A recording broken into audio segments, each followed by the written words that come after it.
There is a writing from the immortal being Lao Tzu. So you write sometimes Lao Zi or Lao Tzu. They write it in different ways. Okay? Lao Tzu. At the age of 225, officially recorded in the Chinese manuscripts, he has been the archivist of the emperor for almost 200 years. And he was known as the immortal because at the age of 40 to 60, at his time, you got older just a bit faster. Anyway, he looked 60 at our time. Okay, and I know this only because of the images I remember when I spoke with him in the plane where he exists. Okay, because he's the one who taught me the understanding of the Tao Te Ching. Okay, but I never physically met with the guy because he's non-dead, but he's not alive. He's gone. He's accomplished. Okay. But in his living flesh, at the age of 225, he decided to write this and go away. And when he was exiting China and to enter India, he gave this to the soldier at the gate. Okay? And the soldier at the gate knew him, so he bowed. And instead of staying at the gate, he went to see the scholars and the people that had the means to reproduce the work, and they just made copies. And they started distributing it. This is the wisdom of Lao Tzu because the great saint is going. Okay. There are 81 paragraphs or chapters, very small chapters, 81 blocks of text in the Lao Tzu's Tao Te Ching. Okay, it's Tao Te Ching. Okay. Well, because of the way we speak, we'll say the Tao Te Ching, and it'll be a very Texan. And it's okay. All right. Now it's time for philosophy. Is Brian there? The other one? Okay, he had to take care of stuff. I understand. He would have loved his philosophy. First line. Only the first line. The way that can be experienced is not true. Does it look like what I just taught you? The world that can be constructed is not true. The thing that can be built, okay, the world that can be constructed is what you get through your perception.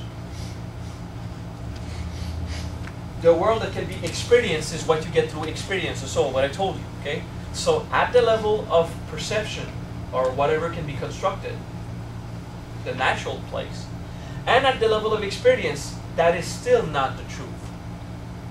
Truth is what you get out of this entire setup. It's beyond. It is the way. It is the unmanifest. Okay? The way that can be experienced is not true. The world that can be constructed is not true. The way manifests all that happened and may happen. Okay? The way manifests. It says here that the way is the creator. Okay? The way is the creator. It's what makes happen. The world represents all that exists and may exist. The world is what exists. Therefore, the truth does not exist. But it exists as truth. If something exists, has existence, tangible enough to say that exists, that is not the truth, because it is either perceived or experienced. If the truth is something that is so unmanifested that it does not exist, that is the real truth. This is what we say as a word game in Zen. The truth does not exist. That is how it exists. As not existent. Okay? As not manifested, as not defined. Okay? Nah, Word nah, not okay. Not okay. The goat in me says nay. Okay.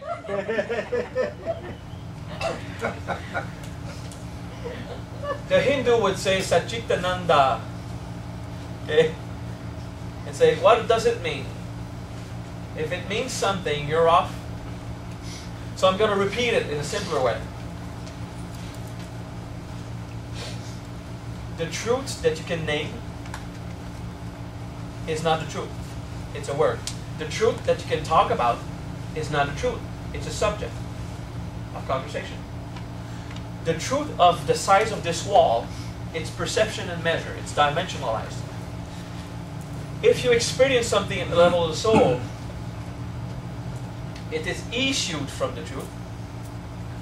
Because the truth is what makes all things happen. But the truth is just as it is. And you will not understand through intellectual means. You will not. So, if your truth exists like this exists, if your truth exists, it's not the truth. If the truth that we talk is so undefined that it does not exist, that is the truth. Does it make a bit more sense? That is very Zen. So you got it. Okay, so right now we're just at the point of word games. We're not even in the truth. We're playing word games. To tell you, I use this to prove to you that through intellectual means you won't succeed. So now look at your mind. What part of you is convinced that if you know everything and understand everything, you'll get it? What part of you is convinced that through knowledge, you'll be saved? Huh? The ego mind. I'll go study and learn, and once I learned everything, I'll be saved, I'll be accomplished. No. The first paragraph here is to prove to you that the source of all things is not a thing, or else it would have a source itself. The source of all things is nothing. The source of all things is nothing. So, the truth cannot be any one of its manifestation. The truth cannot be any one of the things that came out of the truth. Read. It's philosophy. Your ego will not understand. It will simply reach the point where it will accept the state of mind.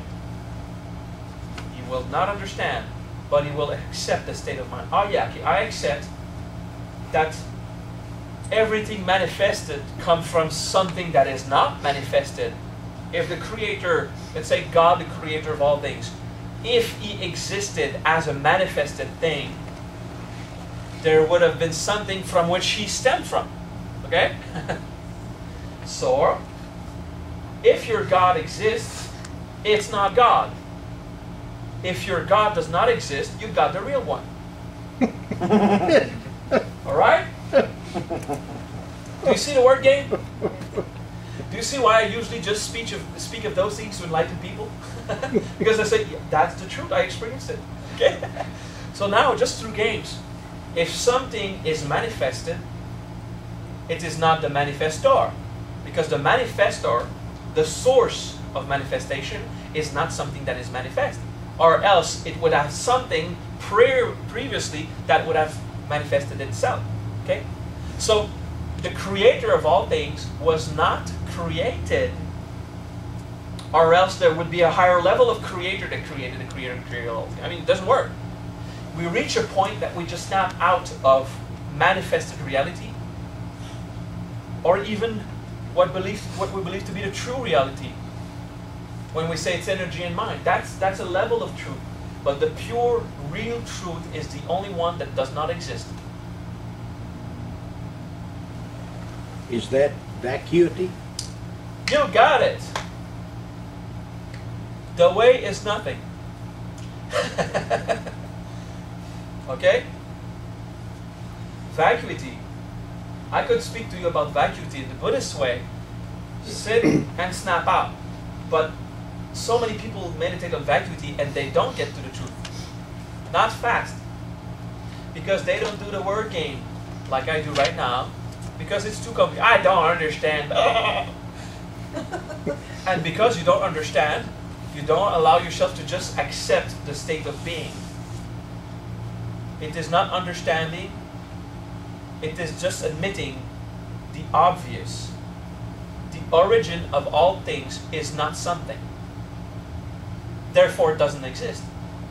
So everything came out of no thing. Exactly. Therefore, whatever exists comes from not existing.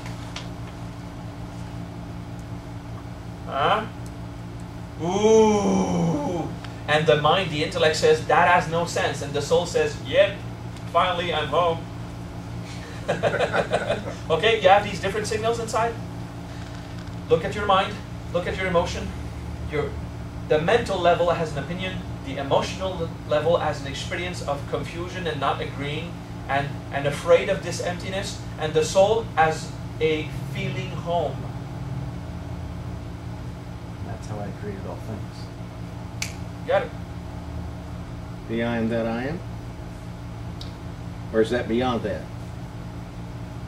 I'm conscious that is so wonderful.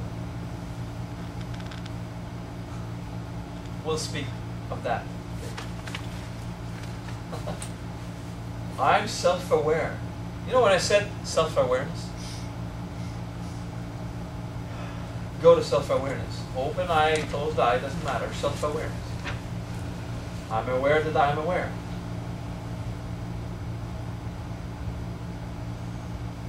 Now, unlocalize this. Stop thinking I am aware. And know that the entire universe is awareness of its own awareness. The same way I am aware here, that I am aware here. All is aware, that all is aware. I am aware, that all is aware, that all is aware. Now, that is a creator.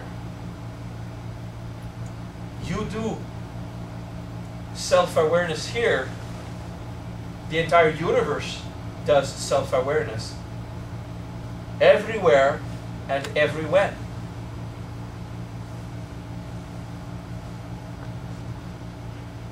Good, come back here, breathe. That experience of being self-aware with nothing to be aware of, that is the way. Okay? So it's not consciousness of self. That's the soul. It's consciousness of consciousness. Aware of awareness. But not aware of yourself. Aware of yourself, you're infinite creation, you're experiencing something. There is self. The truth of the way is beyond self. It's beyond your soul. It's beyond your existence and what you can know. The only thing that resides in all the creation, consciousness, is conscious. When consciousness is conscious, but there's nothing to be conscious of, no object of the consciousness, that is the truth. Therefore, it does not exist. That's the word game. Because I'm using, if it exists, it doesn't, and if it doesn't, that you got it. Okay? This is a word game because I'm using the word exist in its defined sense, and then I say exist in its philosophical undefined sense. This is why you're so confused. If your God exists, it does not exist. If it does not exist, then it really does. Just because the word I use exist changes meaning each time I use it. As the thing that I've defined or the thing that I have acknowledged, even though it is undefined. Okay, this is the confusing part of the exist. Okay? So I'll repeat it with a translation. If the way of truth is defined, you cannot acknowledge its true essence because it would come from something that does not have definition. It will be the definer. But if the truth is undefined, then you can really acknowledge it as the truth. And I played this game because I wanted to show you that the word exists has so many definitions depending on the context and how you want to use it. And you break your minds over words. And instead you should stop breaking your mind and acknowledge the simplest existence of that, which does not exist, therefore it is the truth. I love that. And is that why you say love undefined or truth undefined? Love undefined, truth undefined. And what you will feel is the side effect of its existence or non-existence. When you think about the undefined and unmanifested love, you have something that's the side effect of what you contemplate, which cannot be defined, therefore you couldn't feel it. If you take the first line, the way that can be experienced is not true. It's by accepting that it is beyond your experience from which your experience came. That is the truth. Okay? So even as an accomplished divine being, you need to be humble and kneel before the Creator of all things. Okay? Because there's one God, and it is everything that you have defined or not. Second paragraph.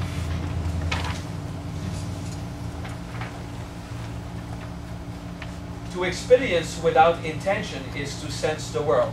One phrase. To experience without intention is to sense the world. Okay, let's read the second one. To experience with intention is to anticipate the world. Okay. If you preconceive that something has to work that way, because it always worked that way. I have my PhD, they will respect me. Well, just wait for someone to lack respect for you. You'll understand it doesn't work that way. But if you have the anticipation, because you had a master's degree, that they should acknowledge your level of competence.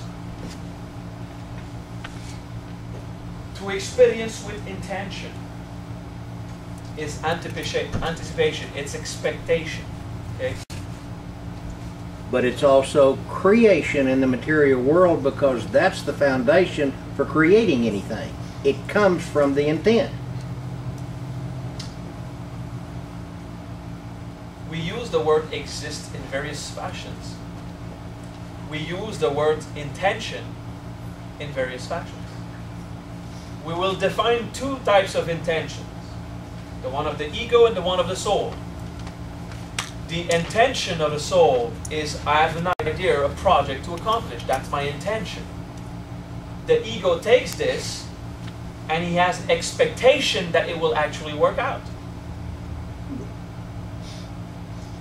So the first line uses the intention as what I do not anticipate, but from which point I sense the world. Being freed from intention. Whatever is there is real, is the truth. It's really manifested. Although we said the truth is unmanifested, now we use truth as these are the actual facts. Okay? Different way of using the words. We're playing word games this afternoon. Okay? You're gonna love it. We're gonna show you how complex is your mind. So, to experience without intention. Now we're not speaking of manifestation. We're speaking of why the hell would you keep wanting to manifest? When all you have to do is acknowledge. Okay? That's the New Age thing about you need some kind of intention to produce. Yes, in my manifestation class I teach you how to have solid, powerful intentions. This is not manifestation class. That is freedom of the forces of nature. So, if you have an intention, either the desire to create something or an expectation, you will not be feeling what is already there. You will try to overcome it. It will be a cause of suffering. Understand now? Okay? I'm not saying an intention is not good. Let's state the facts. If you have an intention, you're not aware of what is there. Because your mind is not on what is there, your mind is on what you want to be there. Thus, you're not there. Okay? That is denial. Okay? Having an intention is denial. It is refusing what is just there. We're not speaking manifestation, okay? Then we learn how to use the ego, denial, pride, to have an intention with more power than nature, so it manifests something. I agree. But if you want to become aware, you need to know how to pay attention. How do you pay attention to the world? To experience, I felt it, I have an experience. To experience without intention is to sense it. And to experience with intention is to anticipate. Now, to anticipate can be manifestation or can be expectation as a cause of suffering. We're not there yet, you know. But that's what it is. Then, these two experiences are indistinguishable. The source of confusion. We are not equipped as human beings in the ego to make this distinction between when we are anticipating or not. We are not equipped to know if we have or not intention. We're not equipped with the means to discover that. Okay? At the mind level. Then how did Lao Tzu discover it? By having it, by having intention, seeing the suffering, letting go, and discovering, that is not having intentions. Okay? Because he went through deception. That's how he told me he discovered it. To experience without intention is to sense the world. That's a fact. Do you agree with that? To experience with intention is to anticipate the world. But while you are in experience, what created what? Because while you are in the experience, you don't know if you were in the anticipation or not, or if you're just enslaved, or if you're just sensing what is really there, or if you're the one who manifested it. Something happens, and then you ask yourself in your mind, did I just create that, or did it just happen? The truth is, none. It's just that. Okay? Because if you think that you created it through anticipation and thus overruling nature, or not overruling nature and being deceived, if you created an event, you think your ego created the event, and you think I have the power to create. It's not true. If you say I did not create it, you become a slave of nature. Not true. It just happened. Let's try to find out more. To experience without intention is to sense the world. Be free of intention and you'll be aware. It's simply paying attention. To experience with intention is to anticipate the world. These two experiences are indistinguishable. Their construction differs, but their effect is the same. So, their construction differs. Did I create what happened? Or did I not create what happened? These are the constructions that differ. But regardless, what happened, happened. The effect is the same. So what is I who manifested something in my life? Or am I just a subject of natural forces? And it is only in the construction of the mind that there's a change. But nonetheless, what happened, happened. And if in your construction you believe that you created it, then you did. And if you believe that you didn't, then no, you didn't, and you're enslaved. The truth is, none of them. Okay. You know synchronicity? Everything just happens perfectly. So the more you're aware and the more you have power, the more you simply implicate yourself. And you're more conscious of what's happening, so you believe in your ego, you influence it. Then probably you do. Or not.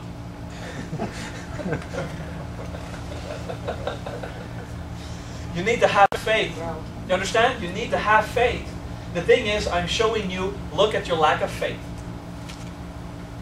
You need to understand and to know who is the creator. If you created that, you are defined, then you are not the creator. If you didn't create that, then you are the creator, you did it. Okay.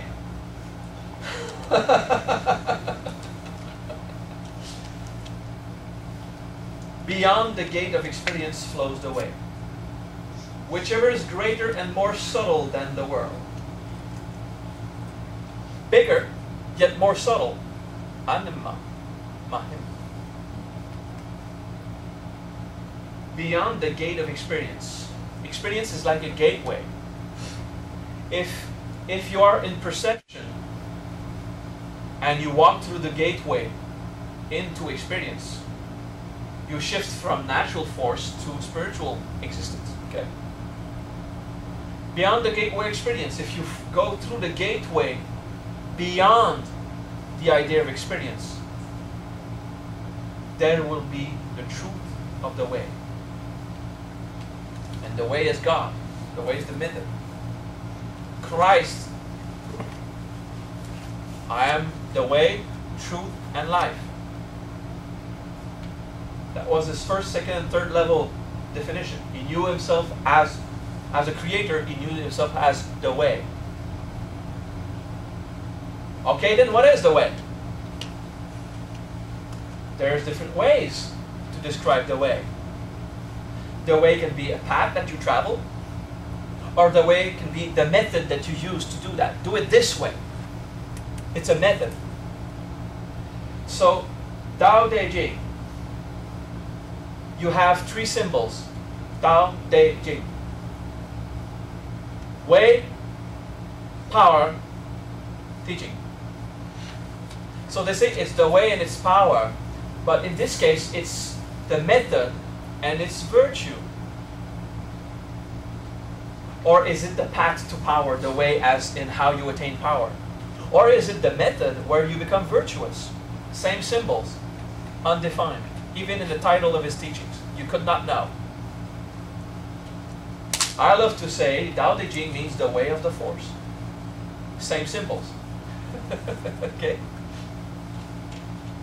And the way is both the path that you travel and the method that you use to travel, and none of those in a state of unmanifested concept, through which you will grasp the truth, Sat.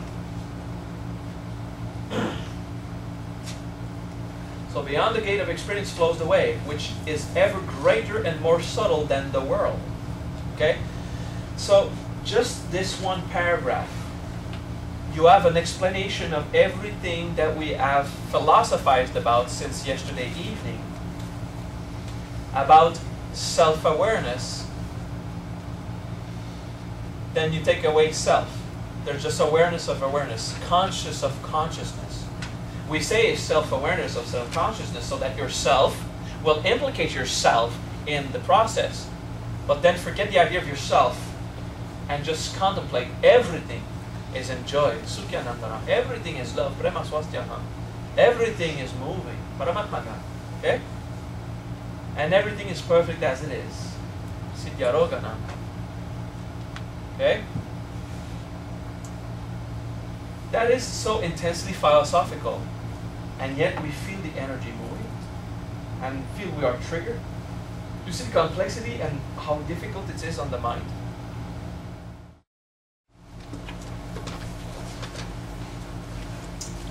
Second block of text. First paragraph.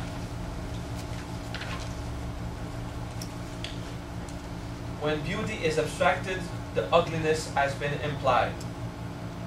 When good is abstracted, then evil has been implied. The word abstracted here is when you have an abstract in your mind. An abstract is a construction, but it's not obvious, not concrete. It is that you fabricate a possibility. Okay, that's an abstraction of the mind. Okay, because sometimes you speak of abstraction as remove. Okay, when you abstract something. Okay, through abstraction of suffering, there was happiness. You know? So the concept here, abstracted, is to have a philosophical abstract in mind. The abstract composition that says, this is beautiful. That is what allowed something else to be ugly. So here's a sacrifice you'll have to do in your ego. The more you find stuff beautiful, the more you'll be affected by stuff that is ugly, and you will not enlighten. That means that finding something beautiful is a cause of suffering. Do you understand this? Because it gives power to ugliness. If you care what someone says to you, someone compliments you, you care. The moment you get an insult, you'll have the negative response. Because you gave power to the one who complimented you. Naturally, it's not something you think in your mind. You know the lower waves of the subconscious mind that I drew? Just because of your behavior, by accepting the compliment of something, of someone, and you gave it power because someone finds you a great person, and you think, I have value, bang. Naturally, this value will be affected. You can't prevent it. Someone will insult you, pride will say, no way. Not because you want to be affected, not because you don't want to be affected. If you play ball, you play all the way. Did I say that you have to refuse compliments? No. If someone compliments me, I know that they're trying to tell me, I love you. So I reply, yes, I love you too, but in the same way that they talked. You're a great person. Thank you. I don't say, no, you're the great person. No, that would be insulting them. They don't want me to push them away. They want me to know that they really love me. So they say, oh, you're such a great person. I'm in gratitude to the wisdom you give. I frankly don't care. Okay? But I understand what you seek is a recognition of love. And at the level that you have told me you wanted it, I'll say yes, and I love you. I won't push you away. I'll tell you, I know what you're trying to tell me is that you'd love to be a great person. And you refuse to be. So I'll give you an example. Yes, I am a great person. Thank you. I don't care. But on the surface is the same thing. You understand? I will come back to the first block, second paragraph. These two experiences are indistinguishable. Their construction differs, but the effect is the same. I will say thank you to someone who compliments me. Is it because I was affected by the pride? Or because I knew the true meaning of the experience they were seeking? You'll not know by looking. But I understand that everything built with intention will not allow me to sense what they really want. Because when you have intention, you have expectations. And you cannot sense the world. Therefore, when someone loves me, and I have the intention of being a good person, I want to be a good person. If I have the intention of wanting to be a good person, because of my intention, I will not see what she told me as thank you for the wisdom. I will say yes, and I will completely ignore the real experience that the other wants. because my intention is to nourish my pride. Okay? Understand this? That's the part of the mind. The subtle intentions that are so subtle, so low in frequency, so wisp-like. If someone says thank you, and because I don't want to blow my ego, I say don't thank me, you just insulted them, and you refuse your experience of detachment. You're attached to it. This is why you have to push it away, because you're afraid. If you're not attached, flows by. So you can even be attached to the concept of not being attached? Yeah. Okay. That's false humility. Shame is not humility. That's an example. Thank you. Pretending to be compassionate is something that most people do. They are kind with someone, not because they want to be kind, but because they're afraid not to be loved by this person. That's not kindness. That's manipulation and victim. Keep playing the kind game, because it will guide you to the experience of compassion when you are freed from the fear of not being loved. If, because your kindness is not authentic, you stop being kind, you'll have causes of suffering by being arrogant. Okay? You understand? Stay polite until you discover true compassion. Then you will not be polite because you're afraid to offend them. You will be polite because you have compassion that they need to be cared for and not offended. But it won't be because of a fear, and it won't be out of a prestige that you want to keep, okay? So if you pretend that you are not attached, that's false humility. Tons of monks are in false humility. They say they are unattached. They practice non-attachment, but they live with nothing to be attached with. Put them in a brothel. You'll see if they conquered attachment or not. Put them in a video game shop long enough for them to start enjoying themselves. You'll see if they are attached or not. Give them the opportunity to attach, and you will see. I've seen monks when the United Nations carried me around to events. I've seen monks with portable computers and cell phones, which is not a problem. But they were using it while the great masters were singing on the stage. Because someone phoned, they had to answer. That's attachment. You can't live without your phone. And that's what I saw monks do. Okay? Because they're so deprived of means to experience attachment, they can't grasp the true experience of non-attachment. Alright? Part 2, paragraph 1. When beauty is abstracted, so beauty when it is composed in your mind, ugliness has been implied, and when good is abstracted and evil has been implied. Okay, you get this? Things are not good or evil, they're just as they are. Okay? The crazy sociopath with a battle axe running in the streets killing everyone 500 years ago was celebrated as a war hero. Today is put in jail. Same thing, depending on the adaptation. Okay?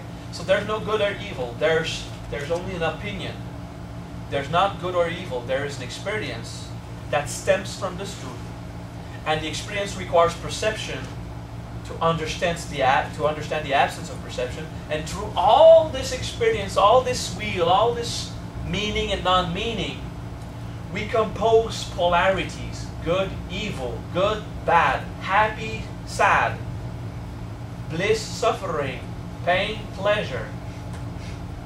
All of this is simply information that your different level grasp, so you can make out what is the truth. And the truth is not in anything that was grasped.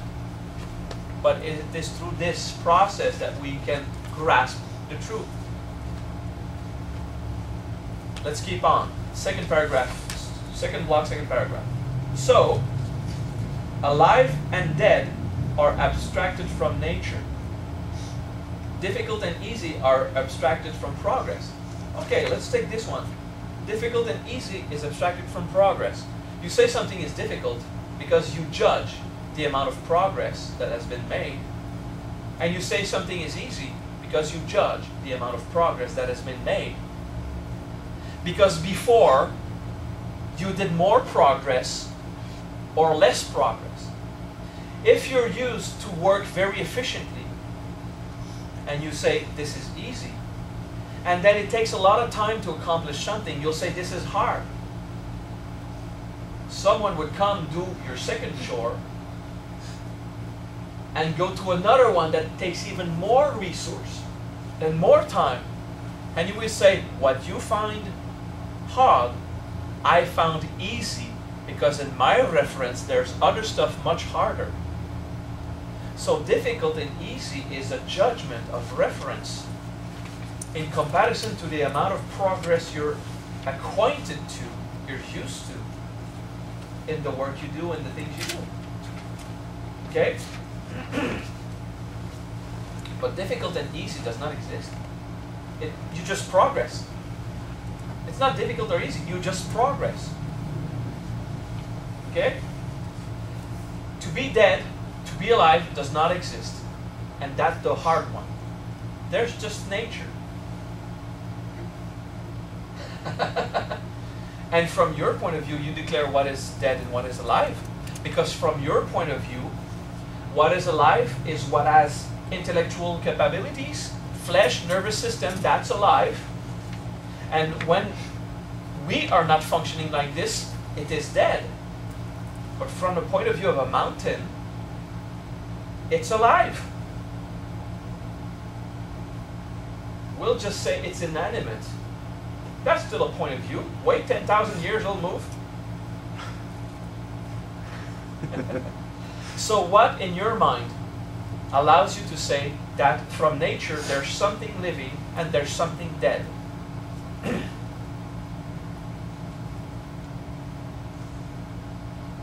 Well, the only thing that there is nature. And this nature, you say something is alive because your ego has the impression of control over a bodily function, which it never had, by the way. And then you say it's dead because an ego is not operating anymore in a series of bodily functions.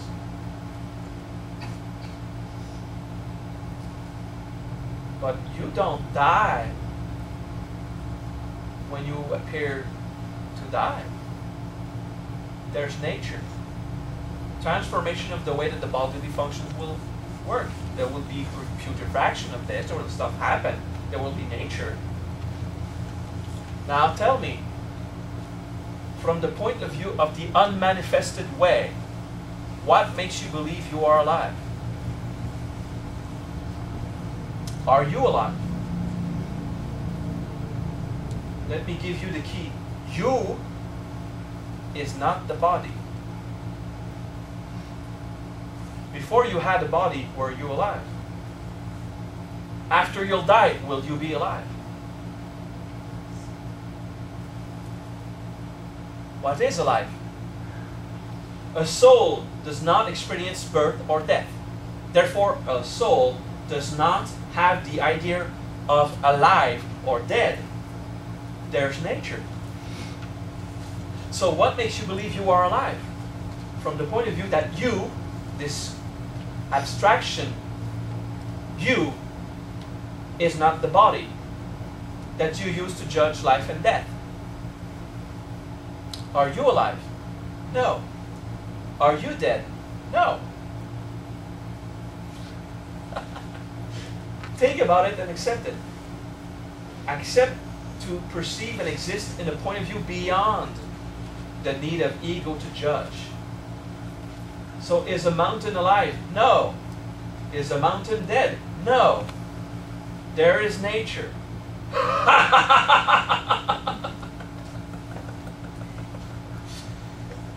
All right.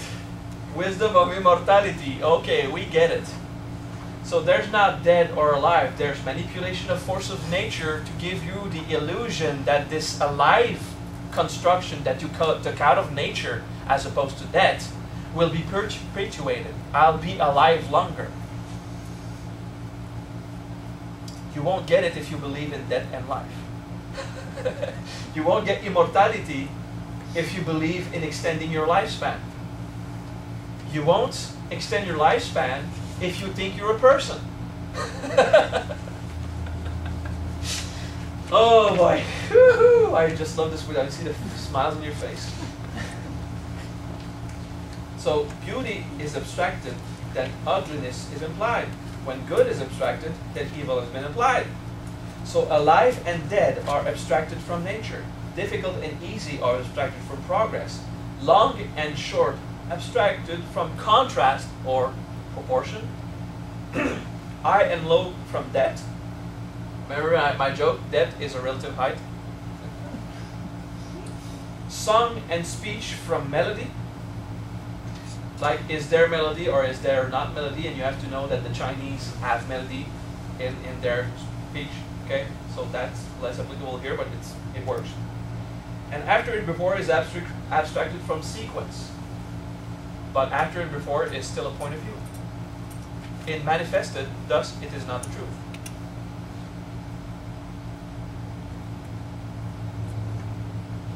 The two lines that we need to contemplate most are the two first lines of the second paragraph of the second block. So alive and dead are abstracted from nature, and difficult and easy are abstracted from progress. Okay? Because your ego in our society are mostly affected by these phenomena. The belief that there is such a thing as life and that there is such a thing as death. And the belief that there is such a thing as difficult or easy. Because we're very materialist and progressive people. We want to progress. Okay? Because we don't know patience. Sometimes. Third paragraph of the second block. The sage experiences without abstraction. Just this line. The sage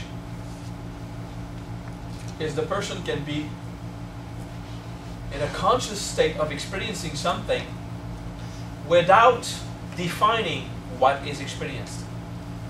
It is something that you live, that you do not need a definition in your mind to accept. And I would like to refer to Jerry's experience of anima. Sure. It's like when you meditate and you boom, just consciousness of reality just pops in. You have an experience, but it is not an experience where you require your mind to understand or to compose definitions for you to use. Okay, we'll do an exercise here. In your mind, say the word bird and imagine the bird. Okay, so you get bird. What if you didn't use the word bird and you just went to the concept? Contemplate the concept of that bird. Don't use a word. It's a that.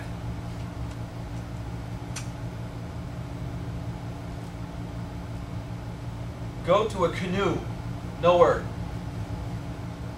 You'll see if you don't use words, you'll have no choice than to rely on the experience. You have to go into experience, or else the concept of canoe fades off because you don't have the word to fix it in your intellect. Apple, don't use a word, just snap the experience of it. Stairs. Oh, stairs is even more difficult because there's the moving part. Okay? Do you see what I mean? Come back here. Do you see? There is a way to conceive thoughts without using words. Thoughts are more refined when you don't use words. Experiences are more refined when you don't use thoughts. Okay? the mind-boggling shit. Okay, so the sage experiences without abstraction and accomplishes without action. What is non-action? That's a wisdom that Krishna taught. You act and you never once believe that you exist and that the action exists. Stuff happens. Okay? There is love and stuff happens. Non-action. Okay? So, I'm doing this, but I am not in the conception that it is I that I'm speaking. There is just speech. And I am not in the conception that it is speech. If I have no intention, I will perceive it as it just really is. On the surface, I appear to be speaking. Okay? I'm not composing this reality where I need to know that who is speaking, nor to need to know that someone is required to speak, or that someone can speak and that speech is something. Regardless, it happens. Okay? Just the experience, but not having to control in the intellectual mind. However, I'm using my intellectual mind a lot right now because I'm having a battle with your mind. The sage experiences without abstraction and accomplishes without action. He accepts the ebb and flow of things. Stuff happens. Nurtures them, but does not own them. And lives, but does not dwell. Tathagata. What the Buddhists call Tathagata. Just there. Huh? What's ebb? Is different than flow. Ebb and flow is like the ocean, the ebb, the coming in and the going out. The ebb and the flow of the ocean. It's the not flowing. But it's in this sea experience, ebb is retraction. Okay. You right? Good? You know this? You happy? I never use this word. It's a very rich word. I like to put attention to nurtures them, but does not own them. Are your kids your kids? Eh? They'll prove it to you.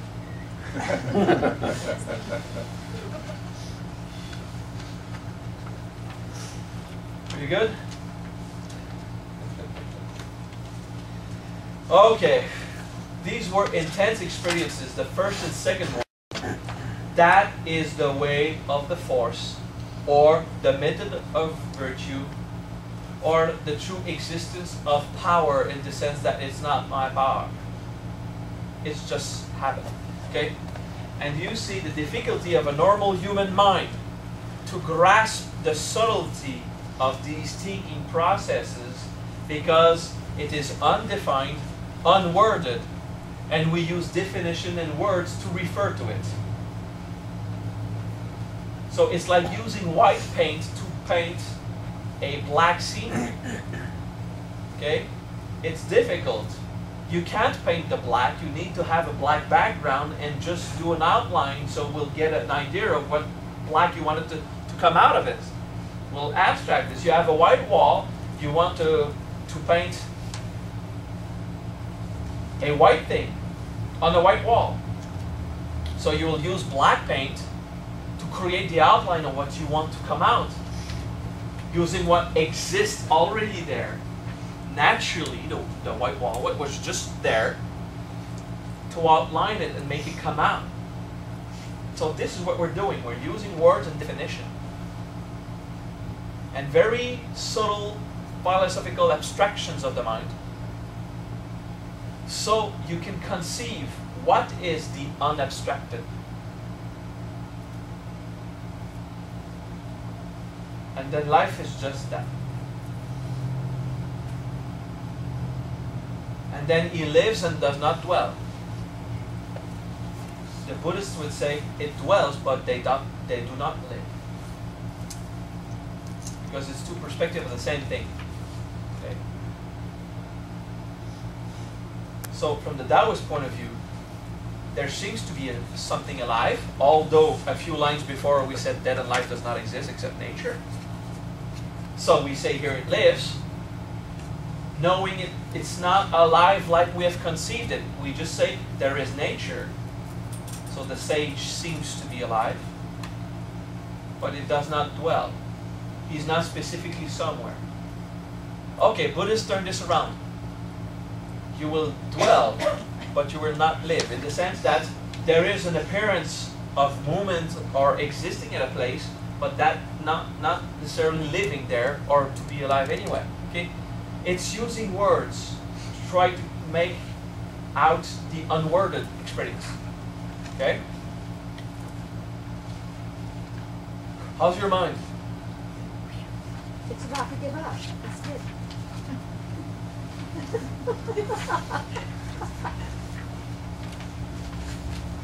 We'll do a simple one, okay? Third block.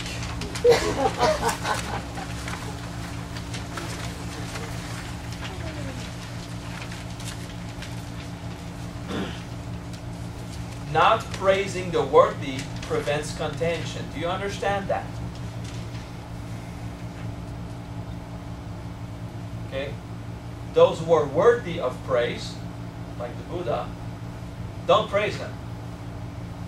It will prevent contention, some kind of self-satisfaction, some kind of ego reaction out of it. Okay? Is it good? Understand this? Well, it also prevents jealousy from someone who didn't get the same praise. Okay. That's also that. Not esteeming the valuable prevents thievery, theft. What seems to have value, don't find it valuable. You won't lose it. It cannot be taken away.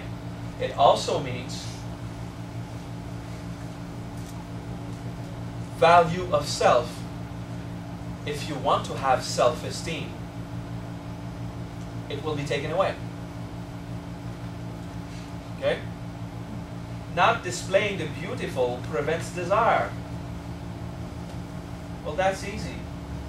We just explained that beautiful is a cause of suffering as much as ugliness, because it allows it. And don't be arrogant. Don't show off what you're proud of,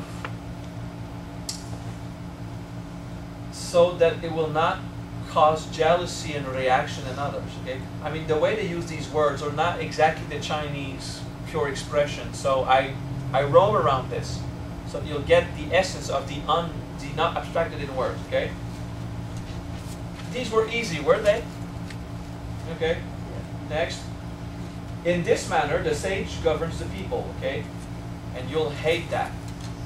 Emptying their minds, filling their bellies, weakening their ambition, and straightening their bones. Okay. Especially to an American crowd, you want to have a strong mind filled with ambition. You'll die because of that. Okay. So free yourself from ambition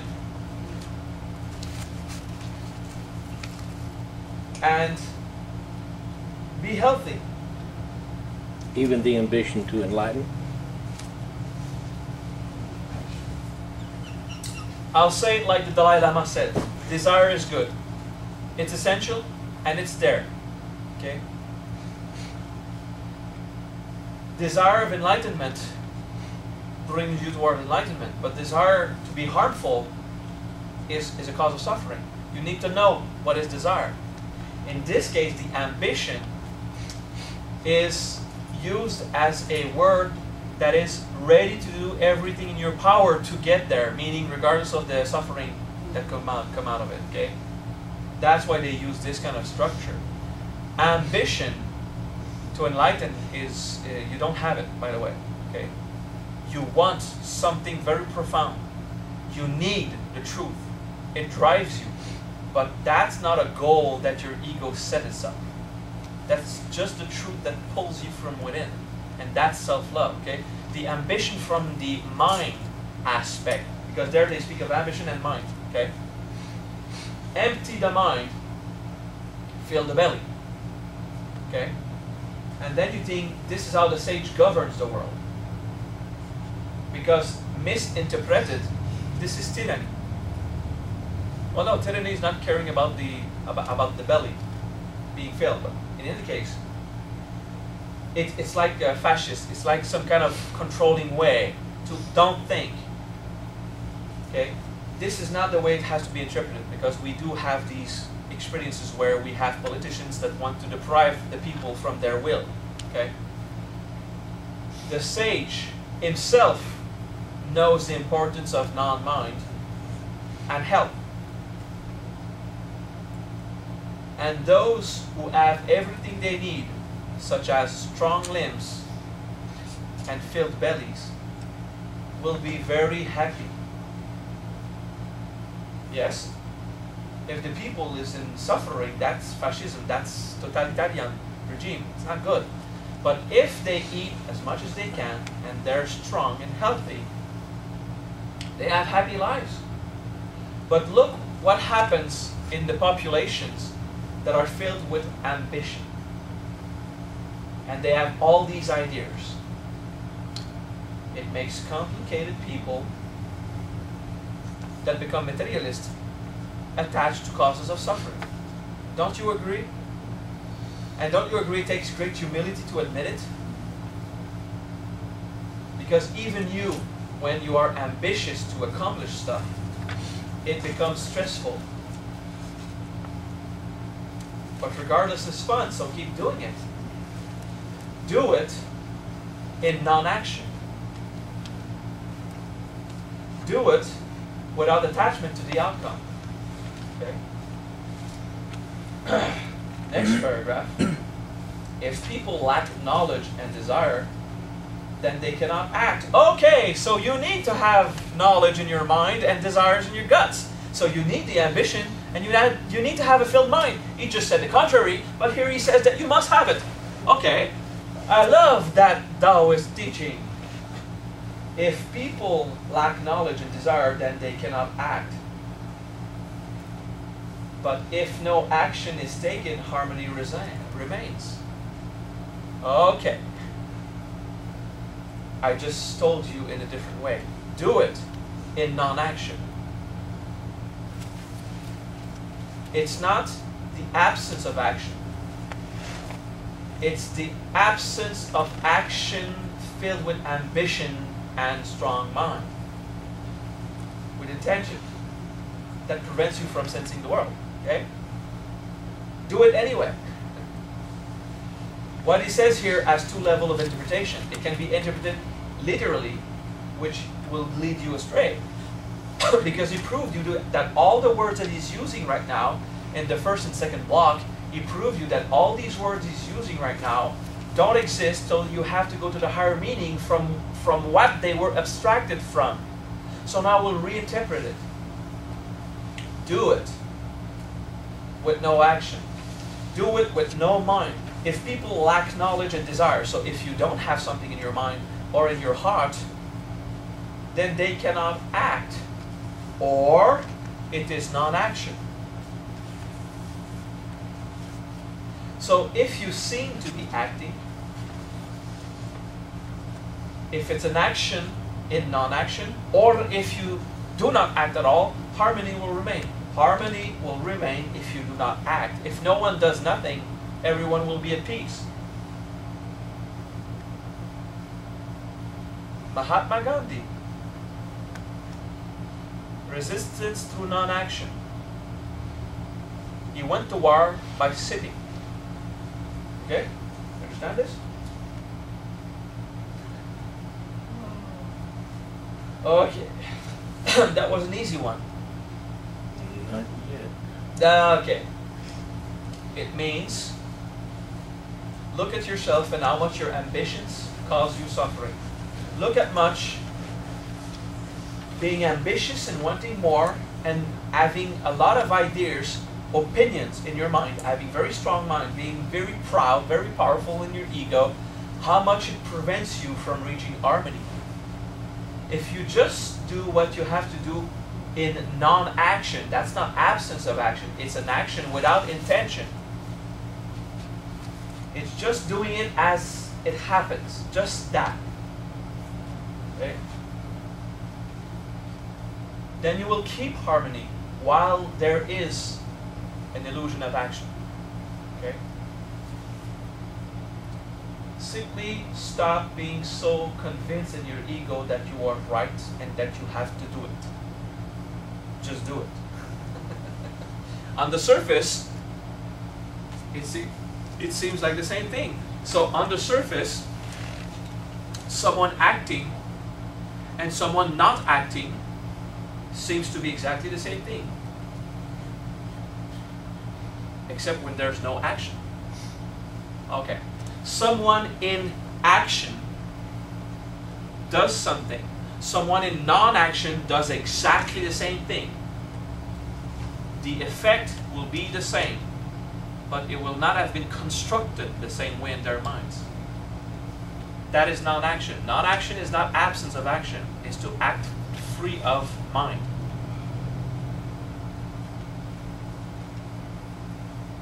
Meaning that you will simply go by experience and not controlling everything in your ego. Practice. Self-awareness constantly, and just do it. And the moment that you do something out of a personal desire, look at your desire until it disappears. Then you're free to do it or not. But you don't have this desire compelling you to do it. That's action.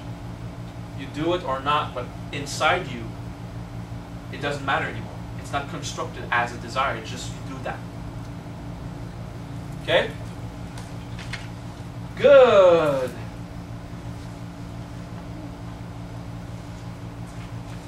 Four. Block 4.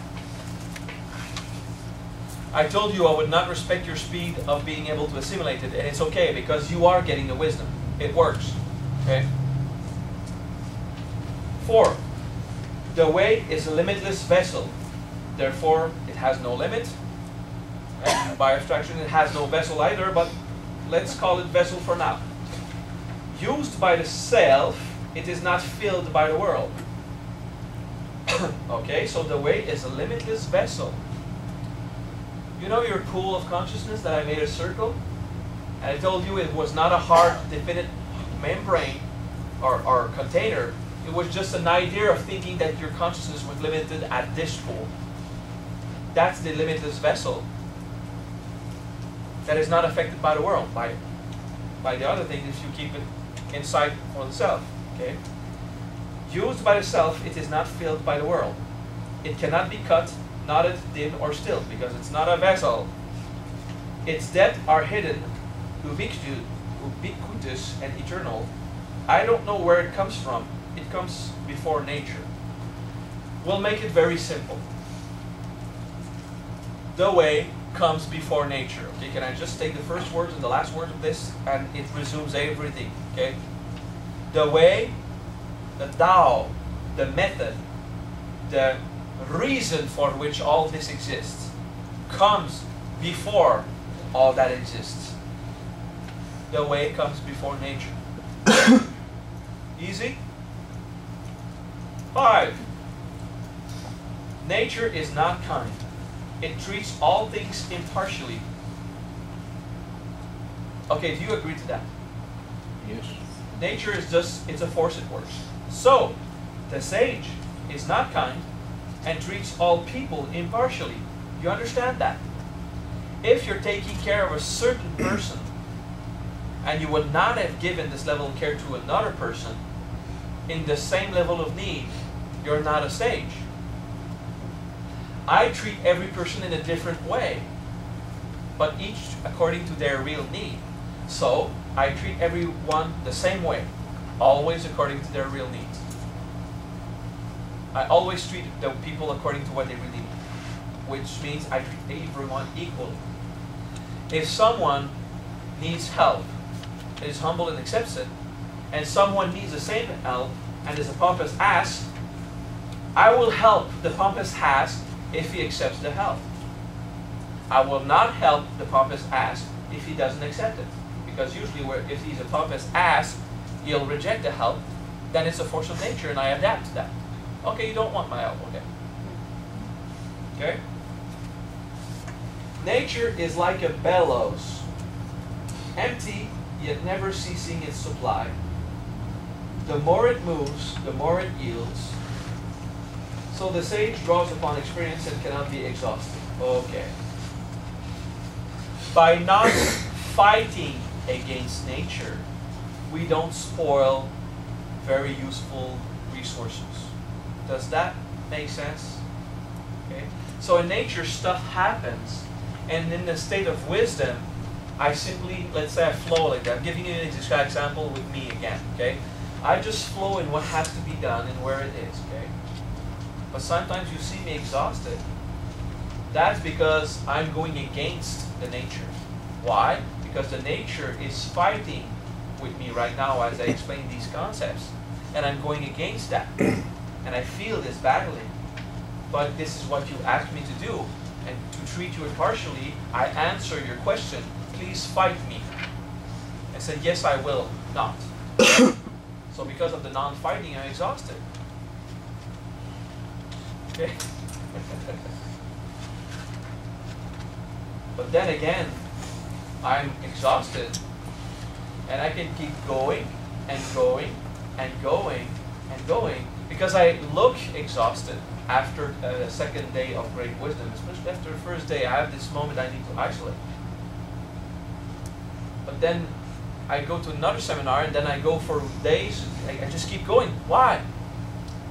Because my natural experience of exhaustion is the supernatural experience of non-exhaustion. Why? No drama. I don't allow the nature to affect me. I flow in.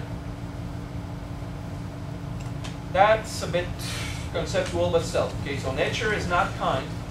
It treats all things impartially, and the sage is not kind and treats all people impartially. Think of yourself. Put yourself in that position. Do you have favorites?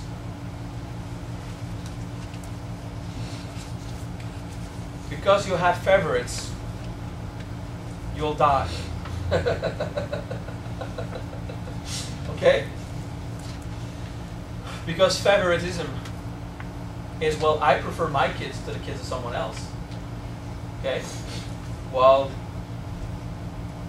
I know it's hard to grasp, but I don't prefer my kids to the kids of someone else. I'm simply naturally and karmically implicated through the act of copulation to take care of certain kids and not others. Okay. But it's not a limit. Huh? Okay? Mom, did you say, you were telling the story that it treats all things impartially, and then there was a little story that, according to me, did I misunderstand? The surface interpretation of impartial is to give an amount of food equal to everyone, regardless of their size and need to eat. Yes. That's the false understanding of impartial. Yes. Impartiality is to fill the exact needs of each person so that everyone will get the same level of satisfaction. Okay. That's impartial. Okay. The first layer of illusion is, let's be impartial. Everyone gets 12 ounces. So the 1 month baby gets a 12-ounce steak. That's not good.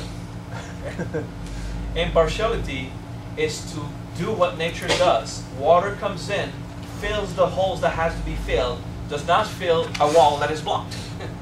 Okay? It will just flow in, fill everything according to what nature planned. That is impartial as the nature is.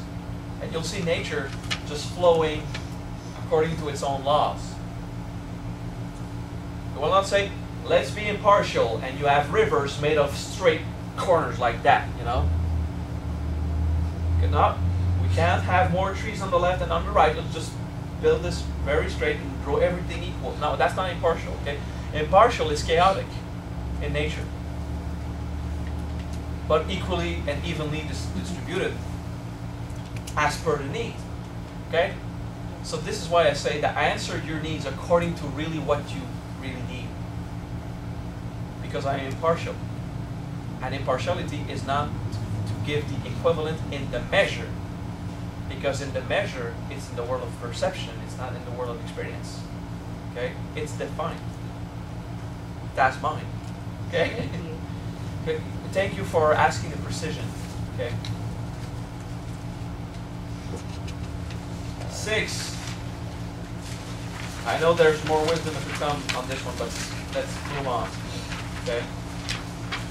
6. Experience. Experience is a riverbed. I love this one.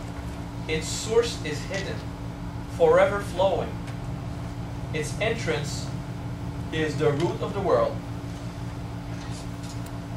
The way moves within it. Drawn upon it, it will not run dry. Okay. Experience is something that just happens, and it will always flow, and you don't know where it comes from. Okay? You don't know where experience comes from, because if you could see it, it would be something manifested. Experience comes from the way. Since experience comes from the way, you don't see the source of the experience. You just have it, and once you have it, it's there, and it's continuous. Its entrance is the root of the world. The way moves within it. So the way moves through experience. And drawn upon experience, it cannot run dry. Okay? You will have limitless resources if you draw on the way that flows through experience. So have your experiences and grow from them, and always go beyond experience. Do not satisfy yourself of the experience. Find the truth in the experience, and you will be limitless in your resources. Okay? Your body will regenerate. Your soul will be replenished. The way will be your caretaker. You will be led in great green pastures. Oh, sorry, the Lord is my shepherd, I shall not want. Okay, that's what I meant. Okay?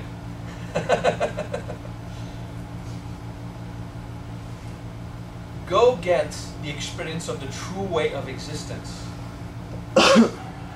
in your perpetual state of experiencing, and you will always have everything. How come? 7th paragraph. The culmination of this Taoist interpretation. Nature is complete because it does not serve itself. Nature is complete because it does not serve itself. Nature serves everything that is within it.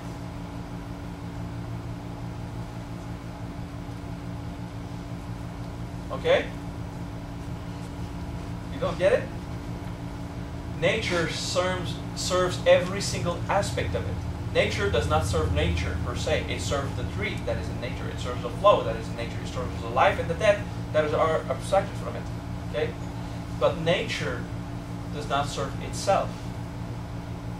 Nature is the system of laws created by the way, or God, or the force, that is always moving everything, so everything is always perfect. So nature is complete because it does not serve itself. The sage places himself after and finds himself before, ignores his desires and finds himself content. The sage is complete because he does not serve himself. So I go back to my experience, knowing that someone could not have driven one day to come to the seminar. I took the money I have to buy a plane ticket. I gave it to him. And I drove 3 days because of that. Couldn't afford a plane ticket. That is why I always end up with everything I want. Then I can go to the explanation that there's not much I want. If nothing, actually. But in the end, no, there's still ego in my experience because I'm here, so I still have these little perfume passages of wanting something. And I get satisfied 10 times with that. I do everything I can so you get what you need to grow, to become the sage. That's why I'm always sitting in front. That's why they bring me the food. Because it will serve them.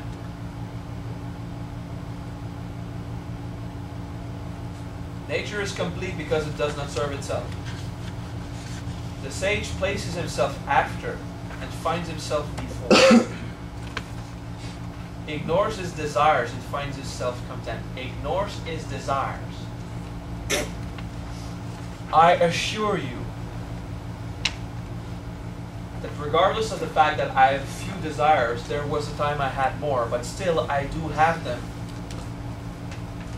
And I do not respect them. Each one of them are filled, constant. I never do what is required to fill them. It happens. Why?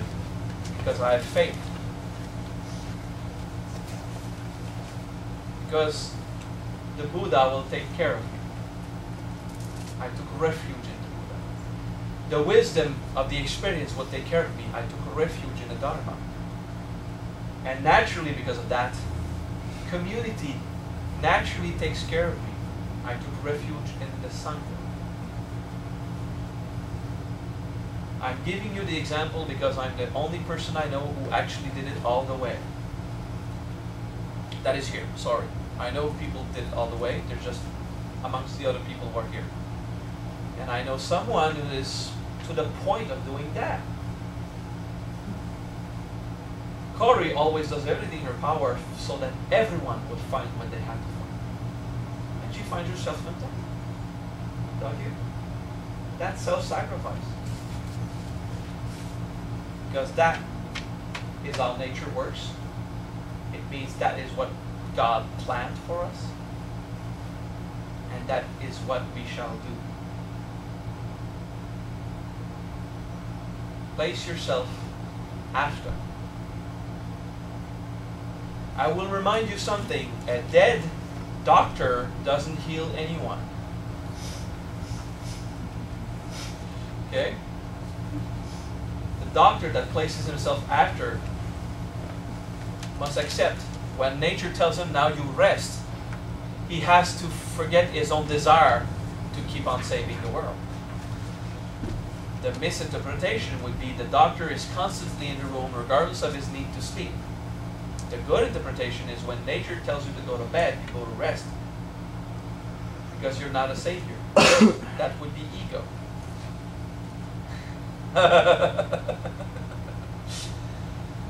All right. Did you appreciate the interpretation of the wisdom of immortality?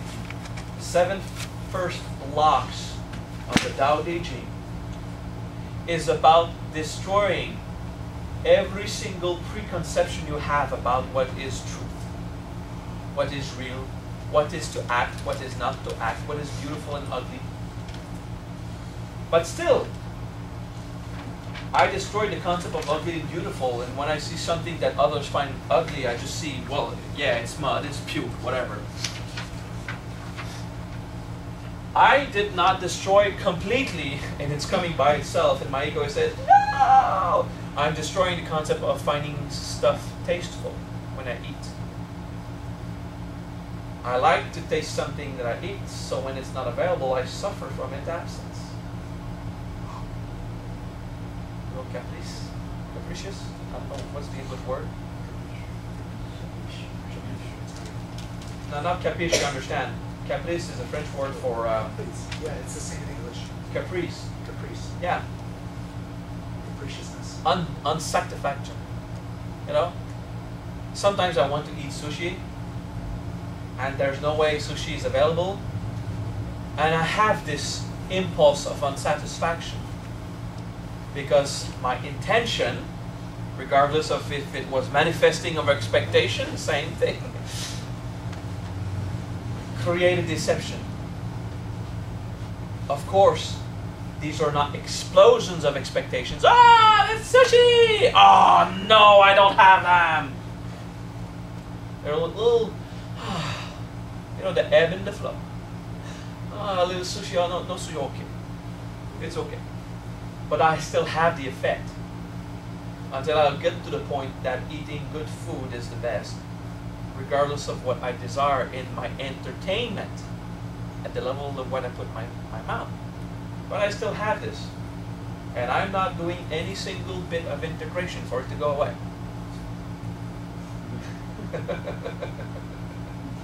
It's going away anyway. Because I do integration. I don't integrate that. I integrate. When I sit and observe existence, everything that exists as a whole stops. That's how I observe. I'm telling you this to give you an example, to inspire you. I'm speaking to you. I'm mindful. Sometimes I move my legs. That is stress. I've not been moving for great lengths of days. My body needs to move. I allow it. I'm not like, oh no, I have to look like relaxed or else I'm not a master. No, I have stress in that. I move like this. You know, I allow my muscles to do their things. But I'm conscious, there's stress. I could sit there and observe, but you would find it boring for an hour or two because I want to give you teachings. Everything that someone does is never what you think he is doing. Everything, every action you perceive from others, even from yourself, is not what you think you're doing. Until you go to the unmanifested truth with no mind and pure experience of it. That is the truth. Until you get there, it's never as it seems. That is the illusion the Buddha was talking about. The illusion that the Buddha was talking about was actually reality that brings enlightenment. All right. That was pressure on our mind. We needed to do that, transcend it a lot.